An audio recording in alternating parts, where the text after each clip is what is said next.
નમસ્કાર, આપ જોઈ રહ્યા છો નેશન પ્લસ ન્યૂઝ. હું છું આપની સાથે હિતલ પંડ્યા. વડોદરાના કારેલબાગ વુડા સર્કલ પાસે એક મોટી દુર્ઘટના ઘટતા રહી ગઈ છે.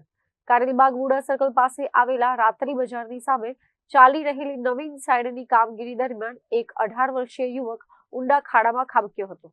વડોદરાના કારેલબાગ વુડા સર્કલ પાસે ગત રાત્રે એક મોટી દુર્ઘટના ટળી છે. રાત્રિ બજારની બિલકુલ સામે જ્યાં નવીન સાઈડની કામગીરી ચાલી રહી છે ત્યાં એક 18 વર્ષીય યુવક અચાનક ખાડામાં પડી ગયો હતો.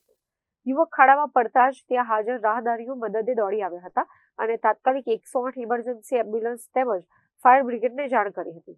ઘટનાની ગંભીરતાને જોઈને ફાયર બ્રિગેડની ટીમ તુરંત ઘટના સ્થળે પહોંચી ગઈ હતી.